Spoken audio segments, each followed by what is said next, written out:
교회 공동체가 모여서 하나님께 예배를 드릴 때마다 신앙 고백이라고 하는 것을 함께 에, 읽든지 암송하든지 하면서 고백을 하게 됩니다.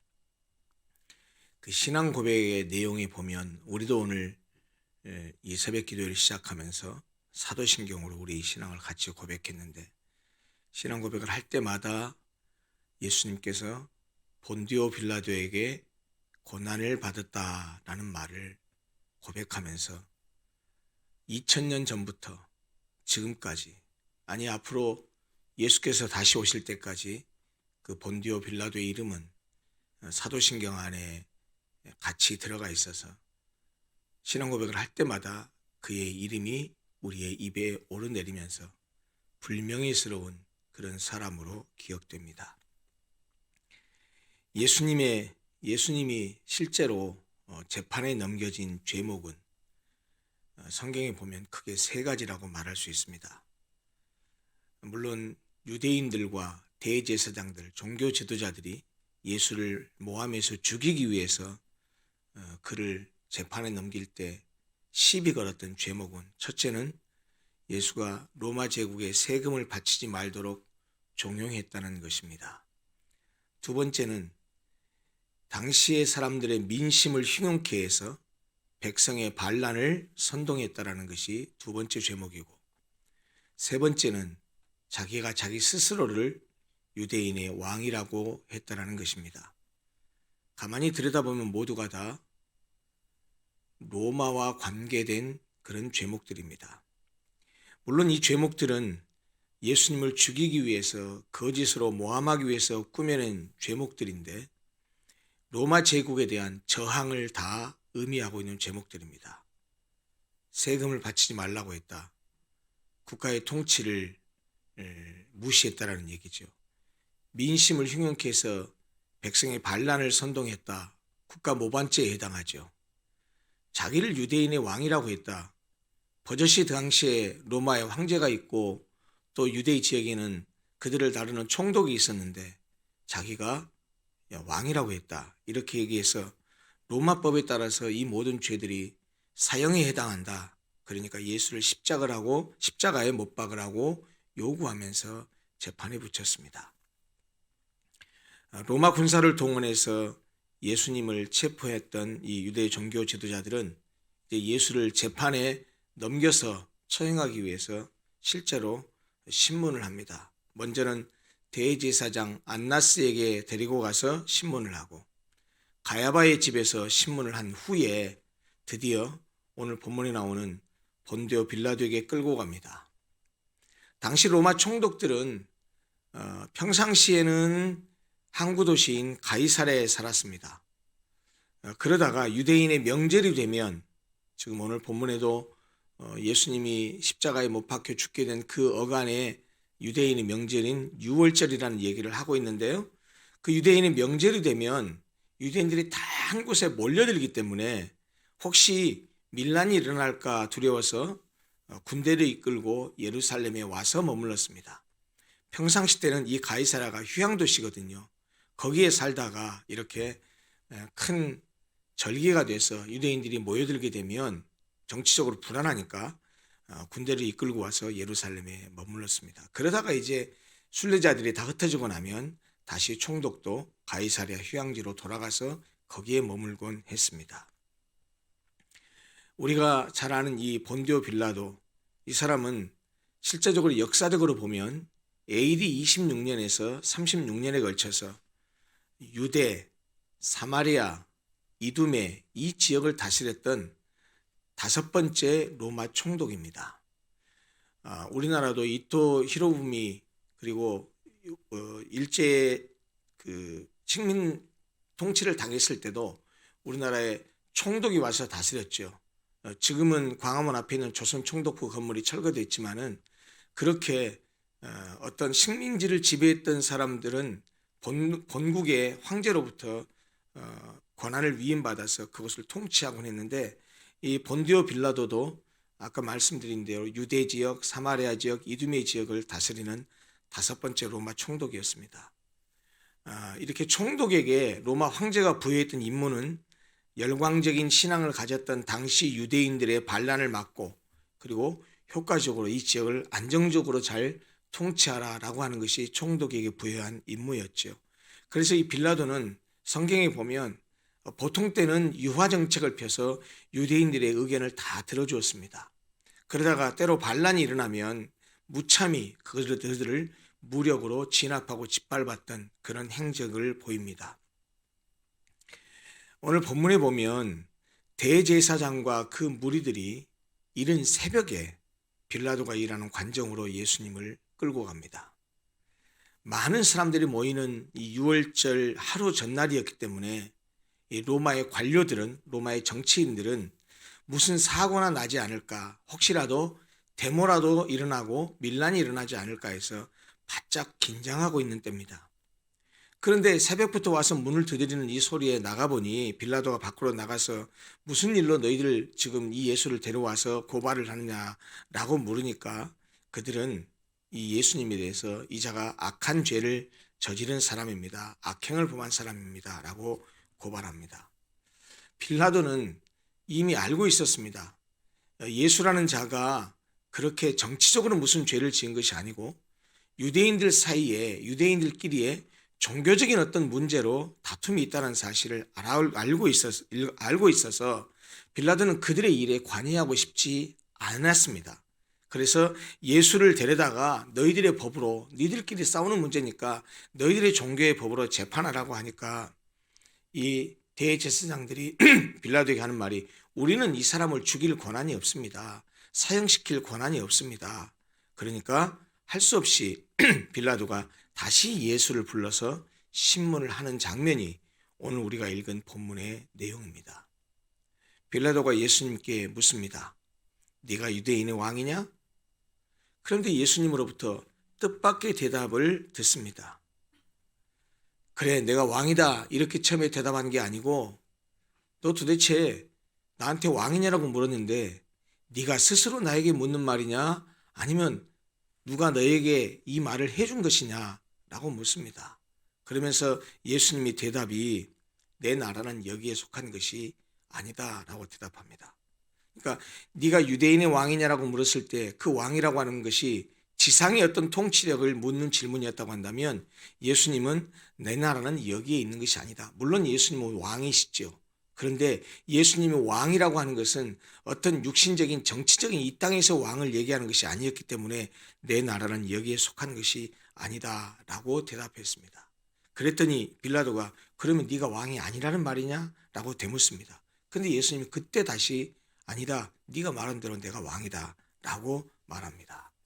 그 다음에 예수님의 말씀이 나는 진리에 대하여 증거하러 온 사람이다 이렇게 말씀하십니다. 그런데 본문에 보면 이 말을 들은 빌라도가 진리가 무엇이냐라고 말하는 장면이 나옵니다. 본문 한번 보시겠습니까? 37절 38절입니다. 37절에 빌라도가 이르되 그러면 네가 왕이 아니냐? 예수께서 대답하시되 내 말과 같이 내가 왕이니라.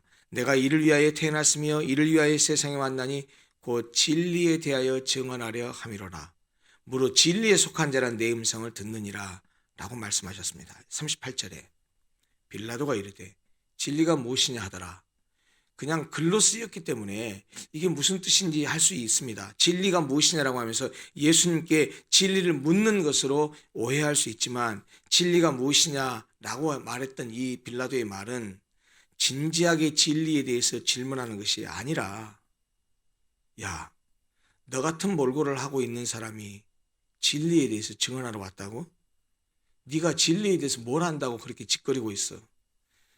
진리? 웃기는 소리 하고 있네 라면서 사실은 비꼬는 듯한 그런 말입니다. 그러니까 예수님이 나는 진리에 대하여 증언하러 왔느니라고 하니까 진리가 뭔데? 이런 류의 대답입니다. 그래서 이 말은 당신을 고소한 유대의 종교인들이나 예수 당신이 말하는 진리가 무엇이든 나는 관심이 없어. 진리가 뭔데?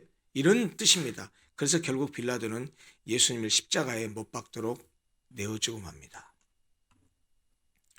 빌라도가 예수님을 만난 것은 물리적인 시간으로 말하자면 약 2시간 정도 됩니다.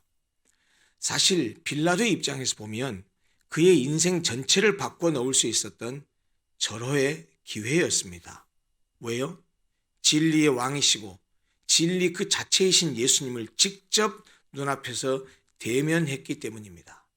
그랬음에도 불구하고 그는 예수님 당신의 입으로 나는 진리에 대하여 증언하러 온 사람이다 라고 얘기했음에도 불구하고 빌라도는 진리를 알아차리지 못했을 뿐만 아니고 진리를 알려고 하지도 않았습니다. 아니, 그는 진리에 대해서 냉소적이었습니다.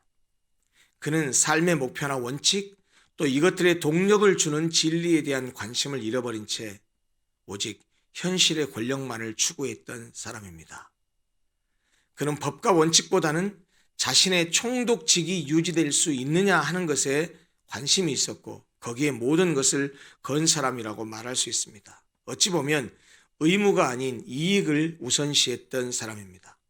그래서 눈앞에 있었던 진리이신 예수 그리스도를 알아보지 못했을 뿐만 아니고 마지막 절에 묘사되고 있듯이 군중들의 요구에 못 이겨서 강도 바라바를 놓아주고 예수를 십자가에 내어준 어리석음을 범합니다. 빌라도도 예수님이 죄가 없다는 사실을 알고 있었음에도 불구하고 군중들이 계속해서 예수를 십자가에 못 박으라, 십자가에 못 박으라 라고 얘기하는 그 소리에, 그리고 유대인 명절에 그들의 관례를 따라서 오늘날로 말하면 8.15 특사에 해당하죠. 6월절은 우리나라의 명절로 얘기하면 8.15 광복절에 해당하는 날이고 그 절기에 죄수 한 명을 놓아준다는 말은 오늘날로 말하면 8.15 특사를 얘기합니다. 특사로 과연 이 유대인의 왕이라고 하는 예수를 놓아주기를 바라느냐, 바라바를 놓아주기를 바라느냐. 바라바는 당시에 반란죄를 지었던 강도요, 아주 몹쓸 짓을 한 사람이었기 때문에 본디오 빌라도의 상식에서는 당연히 죄 없는 예수를 놓아달라고 할 줄 알았는데 예수를 십자가에 못 박으라, 십자가에 못 박으라. 그리고 바라바를 놓아주라고 하는 그 군중들의 데모하는 소리 같은 그 많은 소리에 결국 빌라도는 자기의 권력, 권한을 유지하기 위해서, 백성들이 밀란이 나지 않기 위해서 예수를 십자가에 못 박으라고 내어주고 맙니다. 그래서 오늘날도 아까 말씀드렸지만 여전히 사도신경 가운데 본디오 빌라도에게 고난을 받으사 십자가에 못 박혀 죽으시고 라고 하면서 그를 예수를 십자가에 못 박게 돼 내어준 그런 사람으로서 지금도 우리 입에서 그렇게 고백되고 있습니다. 본디오 빌라도는 그런 의미에서 절호의 기회를 얻었지만 그 기회를 놓쳐버린 아주 어리석은 사람일 뿐만 아니고 불쌍한 사람이라고 말할 수 있습니다. 그런데 오늘날에도 이런 빌라도와 같은 사람들이 적지 않습니다. 특히 교회 공동체 안에도 이런 사람들이 있습니다. 교회 공동체 안에 속해 있어서 늘 예수 그리스도의 진리의 말씀을 듣고 성경을 듣고 설교를 듣고 그렇게 하면서도 진리이신 예수 그리스도를 알려고도 하지 않고 진리에는 전혀 관심도 갖지 않으면서 대신 교회를 통해서, 교회 생활을 통해서 교인들과의 관계에서 얻을 수 있는 것에만 관심을 갖고 사는 사람들이 적지 않다는 말입니다. 교회를 다닌 지는 5년, 10년, 20년, 30년, 아니 평생을 그렇게 신앙생활하지만 도대체 예수가 왜 진리인지, 예수가 누구인지, 그가 말씀하신 진리가 무엇인지는 전혀 관심이 없고 그저 교회를 왔다 갔다 하고 교인들끼리 어울리기나 하고 사업상이나 아니면 인간관계상에서 뭔가 도움을 얻고 하는 데만 관심을 갖고 전혀 진리에 대해서는 관심이 없는 사람들이 실제로 교회 안에 있는 액면 그대로 말하자면 부지기수고요. 조금 순화시켜서 말하면 적지 않습니다. 참 안타까운 사람들입니다. 매주 와서 설교를 듣고 그리고 매주 와서 교인들과의 교제하고 그렇게 살지만 그저 주일날 한 번 와서 예배드리면서 설교를 듣는 것으로, 그리고 목사가 설교를 하면 참 좋은 말 하는구나 이렇게만 생각을 하지 정말 성경 속에 있는 예수 그리스도의 진리가 무엇인지 삶 속에서 성경을 읽고 공부하고 함께 기도하고 하나님께 나아가려고 하지 않는 사람들이 너무 많다라는 것이죠. 그런데 진리에 무관심하고 진리이신 예수 그리스도에 무관심하면 오늘 우리가 살펴본 진리이신 예수 그리스도를 십자가에 내어준 빌라도와 전혀 다름없는 사람이 되고 맙니다. 신앙은 진리를 발견해서 진리를 따라 사는 길이지 그것을 통해서 무엇인가 이익을 얻기 위한 방편이 결코 아닙니다. 어제도 수요일 날 성경 공부를 하면서 제가 여러 차례 강조했는데 신앙이라고 하는 것은 교회를 왔다 갔다 하고 교회에다 헌금 많이 내고 새벽기도 열심히 나오고 그리고 모임에 열심히 참여하고 그것이 다가 아닙니다. 물론 중요합니다. 여러분 이렇게 다른 사람들 다 잠들어 있는 이때에 거리를 마다하지 않고 오늘 이렇게 새벽에 와서 함께 예배하고 기도하고 말씀 듣고 하는 거 너무 소중하고 복된 일입니다. 그런데 그보다 더 중요하게 생각해야 될 것은 우리가 그렇게 교회에서 신앙생활 하면서 주일날 나오고 수요일날 나오고 금요일날 나오고 새벽에 나오고 헌금을 하고 봉사를 하고 이 모든 것이 궁극적으로는 무엇을 지향하고 있어야 되냐면 결국은 예수 그리스도의 지향을 하고 있어야 됩니다. 예수 그리스도가 누구인지 성경이 무엇인지 성경이 말하는 진리가 무엇인지를 알아가야 되고 그리고 그 진리를 알았으면 진리에 순종하고 살아가야 됩니다. 많은 사람들이 종교를 갖고 있는 많은 사람들이 종교적인 행위에 의미를 둡니다. 주일날 교회에 가는 걸 의미를 두고 4월 초파일날 절에 가서 탑을 돌고 불공을 드리는 것에 의미를 두고 하는데 사실은 전부 다 종교를 오해하고 있는 사람들입니다. 종교의 가장 궁극적인 목표가 무엇입니까? 종교는 진리를 추구하는 겁니다. 그러면 진리를 왜 추구합니까? 진리를 발견해서 진리이기 때문에 진리대로 살기 위함입니다. 그러므로 모든 이 땅의 종교는 우리 기독교를 포함한 모든 종교는 어디에 초점이 있고 어디에 목표가 있냐면 삶의 목표가 있습니다. 행동의 목표가 있습니다. 그 종교가 말하는 진리가 무엇이냐? 극단적으로 말해서 평생 동안 절을 다녔던 사람이 부처님이 말씀하신 진리를 모르고 살아간다. 그건 불자 아닙니다. 평생 동안 교회를 다니는 사람이 예수가 말씀하신 성경이 말하는 진리가 모르고 교회만 왔다 갔다 한다. 죄송합니다. 그 사람은 그리스도인 아닙니다. 제가 지금 다른 종교까지 얘기하니까 목사님 지금 다른 종교를 믿어도 된다는 얘기입니까? 제가 그 말을 하는 게 아니고요. 어떤 종교를 믿든지 간에 종교의 궁극적인 목표는 그 종교가 말하는 진리를 아는 것이 첫 번째예요. 두 번째는 알아낸 그 진리, 발견한 그 진리대로 사는 것이 그 종교를 신앙하는 궁극적인 목표라는 것입니다.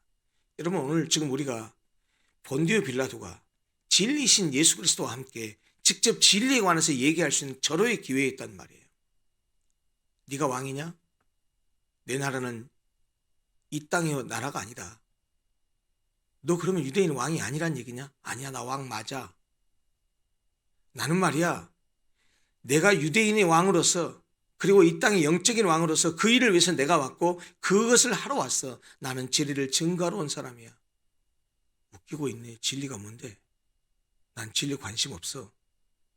너 같은 몰골을 하고 있는 존재가 이렇게 볼품도 없고 고소당해서 이제 내가 말 한마디 하면 십자가에 못 박혀 죽을 네가 진리라고?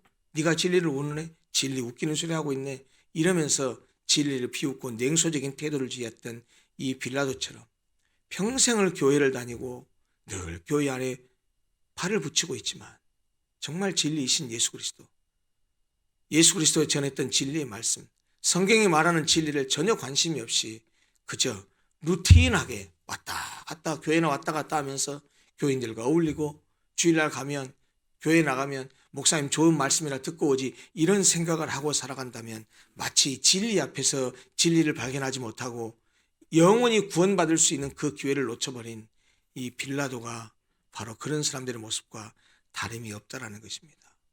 오늘 십자가 곁의 사람들 네 번째 본디오 빌라도를 보면서 우리가 경계를 삼았으면 좋겠습니다. 요즘 세상이 어떻습니까? 진리를 외면하고 쾌락과 이익만을 추구해가는 실용주의적 세상입니다. 진리를 따라가기보다는 내게 이익이 되는 것이 무엇이냐를 따라가는 세대가 됐습니다. 이런 세대 속에서 어리석게 진리를 잃어버리고 진리를 놓쳐버리는 삶이 아니고 그런 세상 속에서도 세상 사람은 그렇게 살아간다 할지라도 우리들은 오직 진리를 따라 살고 진리를 발견하기 위해서 노력하고 그리고 진리를 깨우쳤으면 그 진리대로 살아가는 그런 삶을 살아가는 우리가 되었으면 좋겠습니다. 오늘 네 번째 날 주님 앞에 나온 여러분들 함께 기도하실 때 하나님 진리를 위해서 살게 해주십시오. 진리 따라 살게 해주십시오. 진리를 발견하도록 몸부림치게 해주시고 발견한 진리대로 살아갈 수 있는 힘과 능력, 은혜를 나에게 허락해 주십시오. 라고 기도하는 그런 아침 시간이 됐으면 좋겠습니다. 함께 기도하겠습니다.